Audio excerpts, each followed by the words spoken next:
Di bidang kepegawaian, Bapak dan Ibu, Anda menyaksikan semua di sini. Saya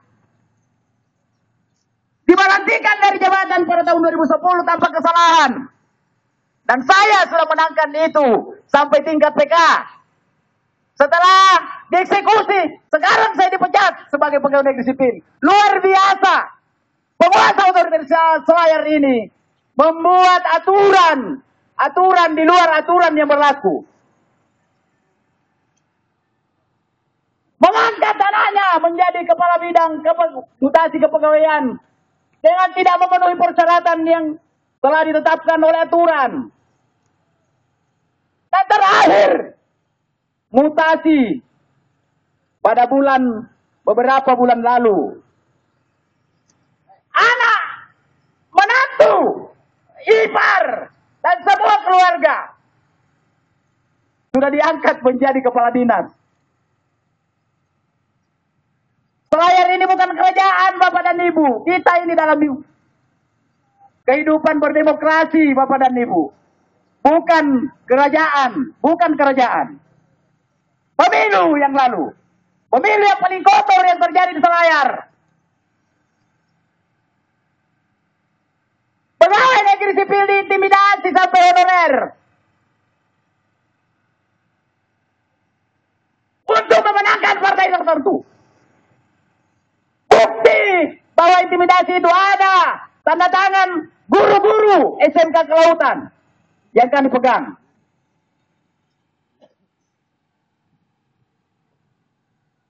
Masyarakat Selayar sudah saatnya sadar. Dan Selayar ini hukum perlu ditegakkan. Proses politik tidak akan pernah berlangsung sesuai dengan aturan. Jujur, adil. Tetapi akan selalu berada dalam tekanan oleh penguasa otoriter. Sudah seharusnya diakhiri. Tidak bisa diperpanjang dan ini kewenangan dari penegak hukum. Kasus korupsi sudah panjang. Dan sudah cukup untuk mengakhiri ini. Dewan Perwakilan Rakyat sudah seharusnya bersuara. Akan Fikri hanya dengan beristri diceraikan dalam waktu 4 hari. Bupati Selayar daftar pelanggarannya sudah cukup panjang, saudara-saudara. Masyarakat Selayar harus sadar 10 tahun ke depan ini masyarakat Selayar tidak akan mengalami kemajuan apa-apa apabila pemimpin pemerintahannya tetap seperti ini. Sudah saatnya Selayar berubah.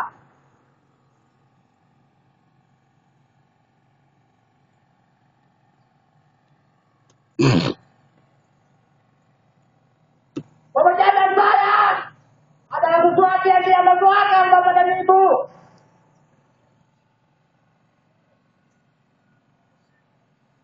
Hanya karena beliau tidak pernah menang di pengadilan. Saya dinyatakan tidak pernah masuk kantor selama 780 hari. Tetapi yang lucunya, saya dilantik menjadi kembali ke BKD, walaupun itu hanya dalam 3 jam.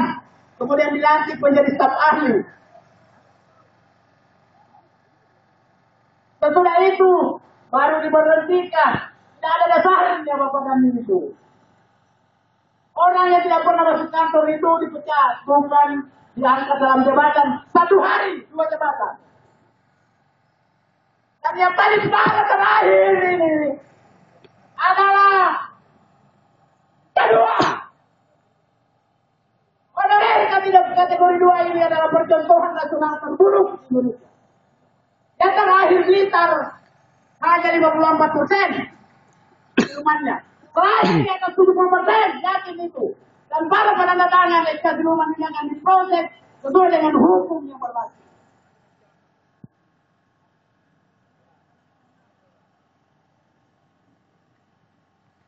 Selayar sudah saatnya sadar.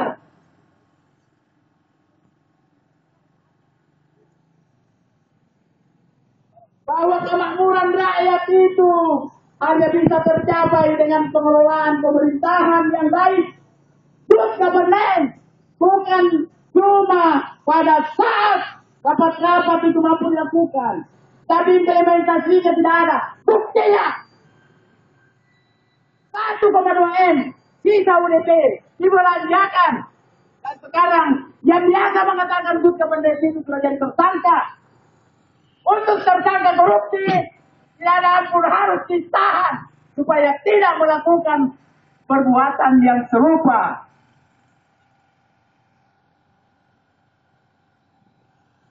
Saya kira itu Bapak dan Ibu-ibu apa yang bisa saya sampaikan di sini, dan akan kami lanjutkan di Kejaksaan dan di kantor Bupati.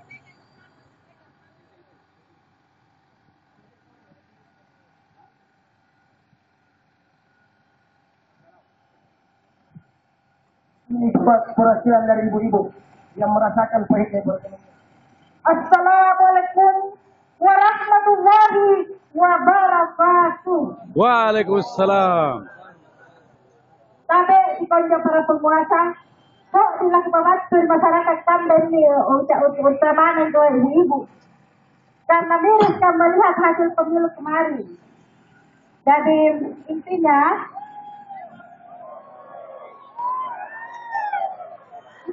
saya tidak kecewa, tidak.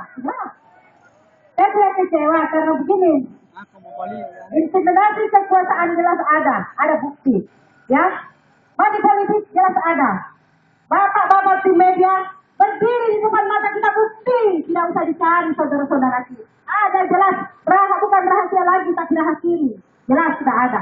50 suara jauh lebih berharga yang murni daripada 5.000 suara dengan money politik saudara-saudara. Apakah yang bisa dibangun? Apakah yang bisa dibangun dengan money politik? Siapa yang akan menjadi anggota dewan? Awalnya saja tidak beres, bagaimana seharusnya? Ini persoalan uang, bapak-bapak ibu yang akan dikelola. Kalau orang tidak bisa dipercaya, buat apa? Lebih baik tidak bisa dipercaya, bagaimana tidak? Tidak miskin, yang penting bisa dipercaya. Itu kuncinya. Karena tidak bisa maju, tidak bisa bersaing dengan negara-negara lain. Kalau pemimpin-pemimpinnya diselayar, moralnya dipertanyakan. Saya tidak menghina, tapi ini kenyataan yang terjadi di tengah masyarakat kita. Bukan saya ini, karena saya tidak duduk. Saya bisa makan disebut sebagai anggota dewan. Tapi apakah yang duduk mampu membawakan aspirasi masyarakat Surabaya? Apakah dia mampu